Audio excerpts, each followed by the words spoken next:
Crafted. May bulaklak oh. Ayos ah. Di ko na po alam dito kung ano yung Miyazaki, kung ano yung may mga binili kasi tayo, Miyazaki, Arto Ito.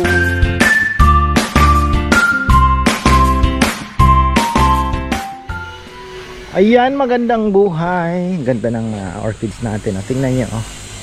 Nagbulaklak siya, kulay dilaw. It's a beautiful day. Ayan.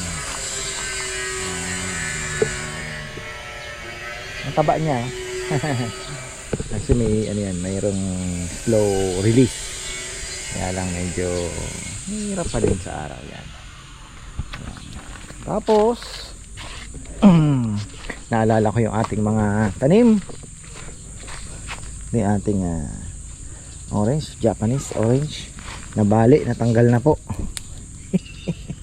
Yung bunga. Sayang. Uy, ganda mo ah. Ganda mo ah.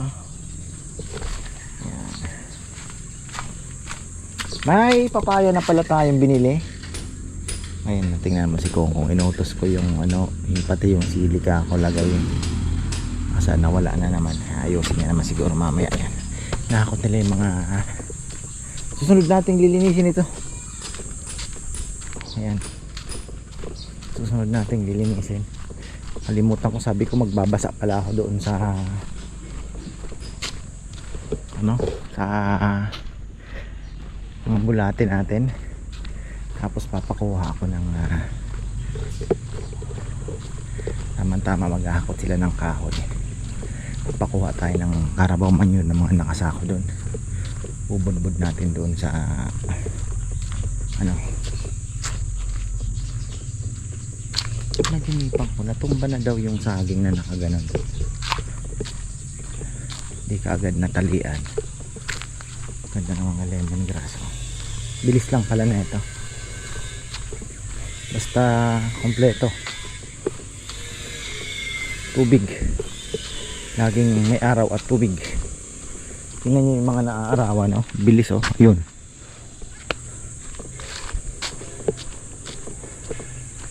Patay na naman na isda.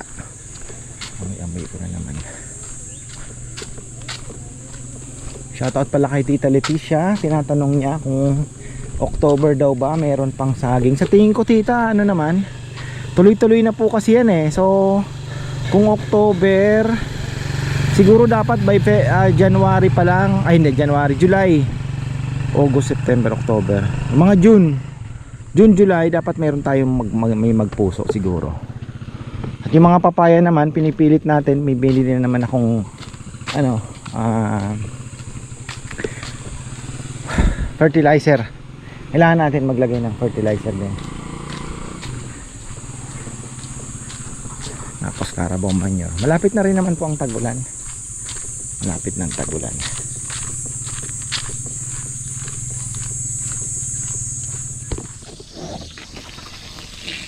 Tingnan nyo yung mangga natin na mulaklak oh. Buo kaya yan. A beautiful day ah. Talagang beautiful day ah. Ayan oh. Tingnan nyo. Yung dilig-dilig ko nga. Namulaklak. Oh, sana may mabuo para makita na natin. Si Erwin wala pa. Naunahan na niya si Erwin ha. Sabagay kasi ito, hindi po ito grafted. Yung si Erwin ay grafted. Hindi kasi grafted yan. Ito hindi ito grafted eh. I believe. Wala pong dugtong to. Sanga to. Walang dugtong to. Wala. Ano lang po ito, mga minsan tinatalian nila para magmukhang crafted. May bulaklak oh. Ayos ah. Di ko na po alam dito kung ano yung Miyazaki, kung ano yung may mga binili kasi tayo, Miyazaki, Arto Ito. Dalawa lang yan, Miyazaki or Arto Ito. Yan sa manggang yan. So tingnan natin yan kung sana matuloy oh. Yung dalawa, tapos ayun pa yung isa oh. Ano sa may kinarambo.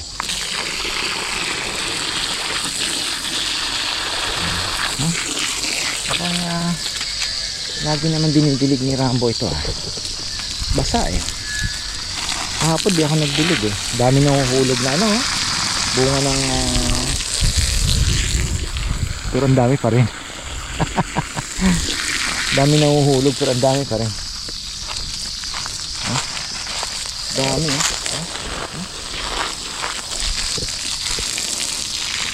bayabas natin.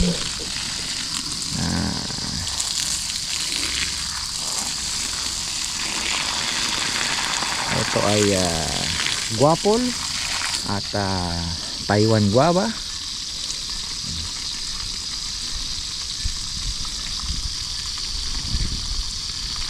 Malinis na dito, ayan.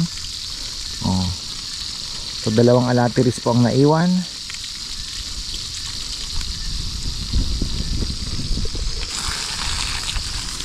Saan na yung dalawa?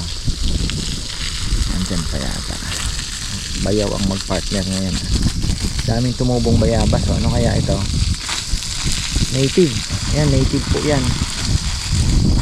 Yung native bayabas ay hindi natin alam kung anong variety. Napakarami pong native na bayabas. Sa totoo lang. May pula, may puti, may wala ako sa Bicol yung puti na ano yan. Inaabang-abangan ko. Sarap din yung puti eh.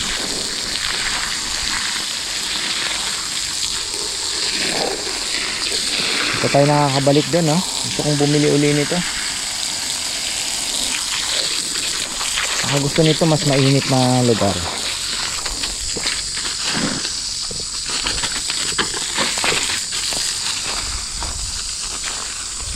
Ay! Oh! Tayo ay magdidilig din ng vermi. Didilig naman ni Rambo, pero kailangan kong malagyan ng ano to, malagyan ng bagong Carabao manure. Yan.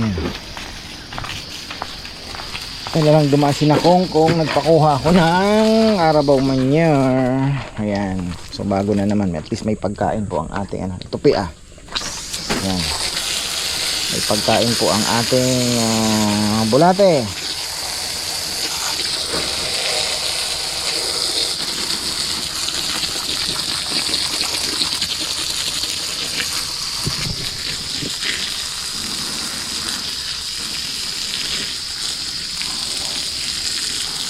Tapos marami na naman tayo, baka next week magpakuha na naman tayo ng maraming bulate para alam niyo na, ilalagay natin doon sa mga tanim natin hanggang lahat magkaroon. Tapos pagka marami na dito sa side, pakalat lang natin ang ipakalat dyan para mabago yung structure ng ating lupa. Pag nagtag-ulan, panahon na po ang magpo-process niyan. Kita natin ang kagandahan po ng magagawa niyan sa lupa. Ito namang ating mga vermicast. Sa bed naman natin to kino-concentrate na mga nakapat. Ayos! Beautiful! Yan, mamaya mag-i-spray ako ng talong. At medyo busy po tayo. Solar installation, kaya naandun ako nakatutok din. Ayan. Mamaya mag-i-spray tayo ng talong. Na-sprayan ko na yung, nadilig ko na yung ating mga halaman dyan. Galing namulaklak yung karamay natin. Tingnan niya po. Nakapendang bunga. Itong isa, hindi na arawan. Kumakonti ang tube. Mukhang araw ang nito, araw ang itong isa, tingnan niyo, wala akong bunga, pero ito napakarami. May nahuhulog na. Ayan sarap nito sa sa suka. Wow.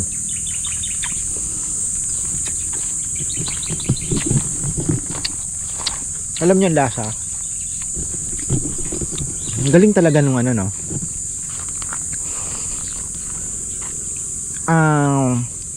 pag may matagal na po kayong hindi natitikman na pagkain, totoo talaga yung pag nakain nyo, parang may throwback na mangyayari po sa inyo. The same with this. It reminds me of Bicol. Bata pa po ako nun, ha. Kasi may ganito si mama. May layuan si mama. Layuan ang tawag namin dyan. Karamay. Sa Bicol naman, layuan mo ako. Layuan. Ay, ayan. Papahinog ako ng papaya. Si Bebe nagre-request po ng papaya. Di na tayo nagpapapaya. Abi ko nung nakaraan, daming pinitas ni Mama Bet, nabulok lang.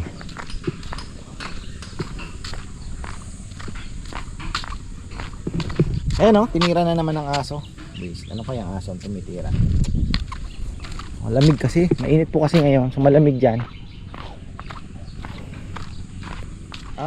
Harvest tayo ng konting vermicast. Gagawa ako ng vermity, yung pangdidilig po natin doon sa ating mga seedling na papaya. Kasi yun ay actually yun purong ano lang yun eh, parang kokopit lang, wala pang gaanong nutrients. Bigyan na natin, hahanap tayo ng saan ba tayo pwede makakahukay dito ng vermicast na medyo, ayun, ito. Bigay tayo ng bagong ano eh. Dito. Uy, daming maliliit. Dami pong maliliit. Dami maliliit na bulate. Oh. Napulang tayo. Vermity. Natawag nilang vermity. Nahalok sa tubig.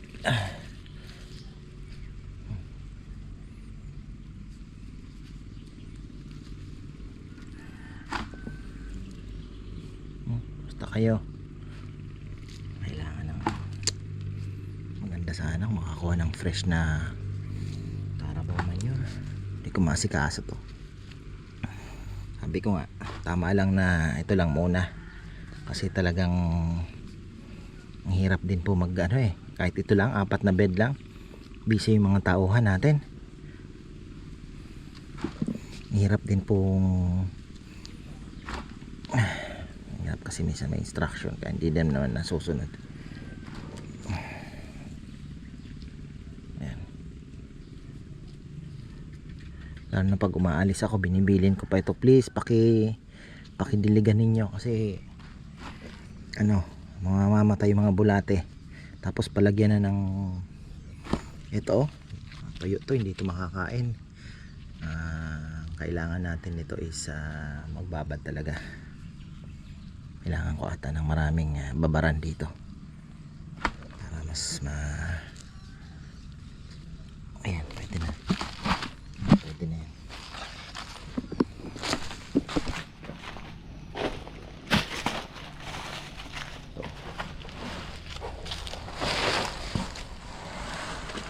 Ano, yung mga nakababad ito, gustong gusto nila yan. Gustong-gusto po yan. Gagapangin nila yan. Nakababad kasi parang na ano na eh. Ano na sila, malambot na. Kaya nilang makain.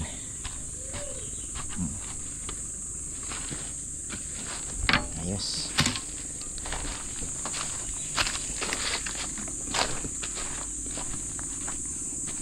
So, ayan. Tapos lang yung ating mga obligasyon. Ayan, malinis na kahit papano. Mga trabaho ng mga boys. Construction naman po kasi talaga, tigil tayo. Kailangan ko muna mag-ipon ng pondo. Sagad po talaga. Kinain po ng solar project natin yung ating pinaiikot na pondo. Kaya sabi ko, ano muna tayo, puro ano lang, baka ayun, mag-adventure kami ni Bebe, pero sila may trabaho dito. Tapos ano ba, palengke yan, ikot-ikutan natin pag nakaluwag-luwag. Tapos sila maglilinis po nito. Ayan, lilinisin namin yan, ayusin natin, mumukhain natin maganda. Tapos hanap tayo ng pwedeng itanim pa sa mga gilid dyan. Iniisip ko something na halaman na pwedeng nakaya i-withstand yung medyo basa na tubig. Yan, kaya saging po nagpalagay tayo. Dahil yung saging naman matibay naman po yan sa tubig. Hindi naman yan na basta-basta na agad namamatay. Papaya, maganda sanang sumingit ng papaya dyan, pero hindi po pwede gawa ng pagtag-ulan. Yan po maputik-putik yan. Tapos pagkalinis nyan, kung makakakuha tayo ng mga Carabao manure, yan, kakalatan po natin ng Carabao manure yan. Grabe init oh. Ito may kinukuha na namin ng pangsigang, pero matindi po ang init. Bilig na ako dahil may gagawin pa tayo. Mag-aano pa tayo ng water change pa ako. Pero mabilisan lang aking arwana. Nagpalit ako ng pagkain na mutla. Nagpalit po ako ng kasi dubia ang pakain ko, dubia roaches. Tapos may ang pakain ko naman sa dubia is carrots naman. May feeds tapos carrots. Ngayon, yung nagpalit ako ng super worm, isang linggo kong iniwan, nakita ko yung pagbabago. Sabi ko, ba't pumutla? Pumutla yung, hindi naman putlang-putla, pero mapapansin mo talaga. Kasi syempre araw-araw kong araw-araw natin yung tinitingnan. Medyo humina. Ayun, medyo pumutla.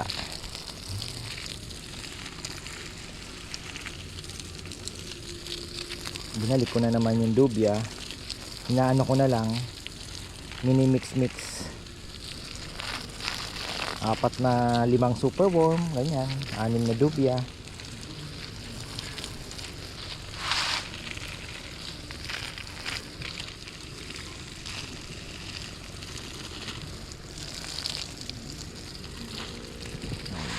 So ready na naman tayo. 40 pieces po yung ating papaya. 50 pesos na ang isa. Nagtaas na from 35. Grabe. May nakapasok palang kambing. Halatang halata ako Ayan may nakapasok na kambing Hindi ko lang alam kung saan dumaan. Baka doon o dito sa gilid. Yan, kitang kita yung pinagkainan. Para mamaya hindi na ako iikot ba. Saan si Kong?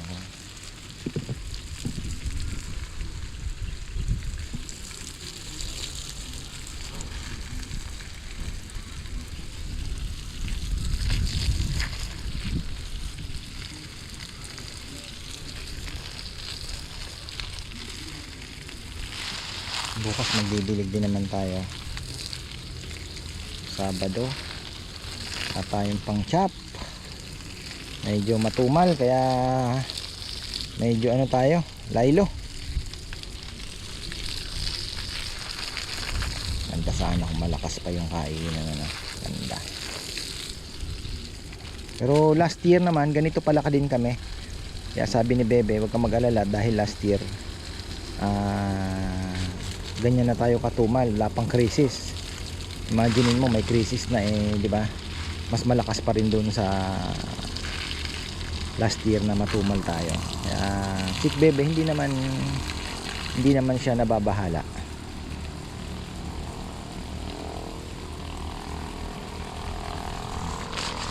Ayan. Hindi si Kongkong. Dito pa siya kumuha talaga naman dami doon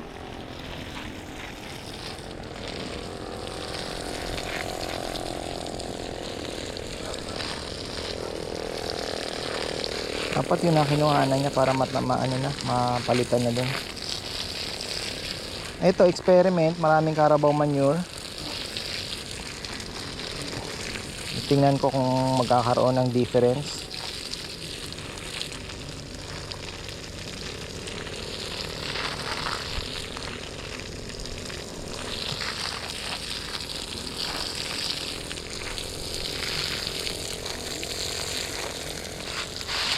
Hina ah. Ano natin ah, tubig ah. You know, kinain ng kambing. Dito gaano nadiligan. Madali ko eh. Makaisang vlog pa tayo sa solar panel installation doon. Mukhang kakabit sila ng panel kabila.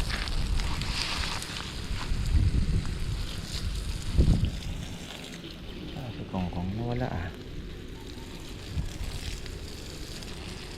Pakwento na yun sa Lechoneros. May habol po ngayon na 30 kilos eh. Taga dito sa baryo. Alam nyo na. Ayun, na-realize din naman nila na uy, dito tayo kasi ayos to. Mga pulis, mga bombero, yan, mga suki na po natin dito sa Arayat.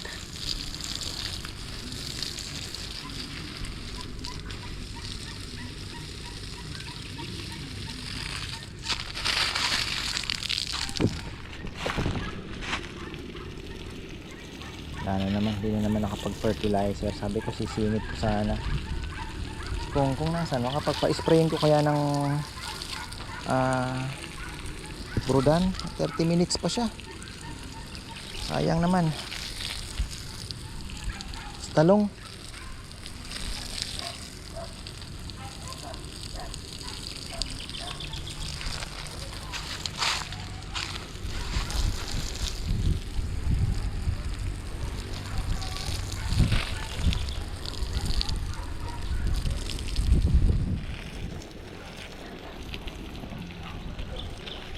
Tuloy ko ba mamayang gabi yung pagdidilig o bukas na? Bukas siguro makakapagdilig pa tayo ng maganda. Maaga na lang. Busy din pala, kakabit pa ng, may mga magkakabit pa pala ng panel. Tapos abangan nyo, meron tayong Palawan adventure na naman mga ka-farmer. Ayan, nakabook na yan. At meron pa po kasi kami yung Zamboanga namin, di ba? Sabi ko may Zamboanga, na-move po yun. Kinancel na ni Bebe. Tapos nilagay niya na lang sa travel fund. Ngayon, nilipat niya ng Palawan. Sabi ko gusto kong bumalik ng Palawan. So, abangan nyo na lang po kung saan kami mapapadpad. Medyo tiring ang aming biyahe. Pero yun naman po ang challenging naman, di ba? Medyo amazing race na naman kami. Pero mukhang matatahi natin yung Palawan. Pwera lang balabak. Ayan, pwera lang po balabak. Ang pangarap kong Nara, Palawan ay mukhang ayan, matutuloy. Sana Nara, Palawan. Tapos baka makadaan pa tayo ng San Vicente, Puerto Princesa, El Nido, tapos Coron. Ayan. So abang-abang na lang. Abang-abang na lang po. Si Kongkong. Iwanan muna natin dyan. Didilig pa yata. Ayan. Kong! Nadilig ko na yan. Spray ka kaya ng Brudan. Kahit yung talong lang. Kasi Sabado Linggo wala na naman tayo magagawa. Ang daming dilaw na dahon. Nakita mo? Nandun na yan. Mabilis lang naman. May Brudan na doon. Ha? Talong lang naman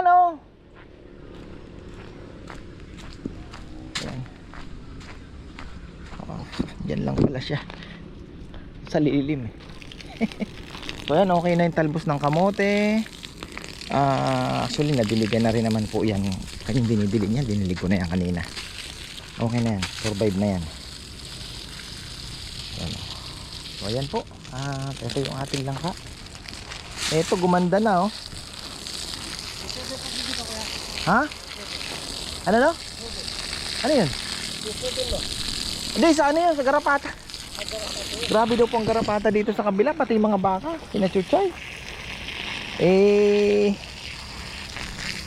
Ewan ko, sabi ko siguro dyan ang gagaling yung ating kaya magpapaspray na naman ako sa lupa Ay buhay, season siguro. Ayun lang naman, makailang na kami. Kaya sabi ko mag spray na naman. mamayang gabi siguro na ako mag-i-spray. A-charge ko na lang kay Kong Kong. Ayan po. Yung avocado natin dun, parang may problema talaga ang lupa. Pero linagyan ko na ng Carabao manure yung palibot niyan. Tingnan natin kung gaganda. Kasi namatayan dyan ng ano eh, ng langka, di ba? Naaalala niyo yung langka na tinanim dyan. Namatay yun. So hindi na namin na-recover. Buti nga ito oh, nagkasakit yan pero na-recover namin. Ang ano na lang is yung avocado, tingnan natin, mukhang may problema ang lupa na yan. Pwede din kasi marami ka ding pwedeng paghinalaan dyan eh. Pwede rin may langgam, sobrang tigas ng lupa. So itong duhat natin next year, abangan nyo po ito, God willing, mayroon pang mundo noon at tayo'y naandito pa at magkita-kita pa, di ba? God willing po, magkikita-kita tayo. Abangan nyo po itong ating duhat, dahil ito promise ko sa inyo mas marami pong bunga ito next year. Napakabilis lang ano. I hope it's giant duhat, pero it's giant leaf. Giant leaves naman. So tingnan natin ano, kasi hindi natuloy yung inaabangan kong ano, nalaglag din no? Pero may bulaklak na naman nakasunod. Ayan, hopefully magtuloy. Pero ang laki na po ng puno niya. Ayan na oh. Ang laki na ng puno. Tingnan nyo, ang laki na. Abangan nyo po na next year, next season, kung ano mas ano na po siya, mas mukha na siyang puno, di ba? Ayan na, taas na rin. Kaya ayun, dalawang puno yan, giant tuhat. Yun doon namatay, nilipat nila, wala na rin. Libre lang yan, free lang yan. Ayan po, abangan ninyo. So ayan, marami pong salamat at magandang buhay. Na-spray ko na yung talong kasi bukas wala na naman tayo, Sabado Linggo. Ito, vermity, lalagyan ko ng tubig. Tapos dito ako kukuha ng pandilig doon sa ating mga papayang seedlings.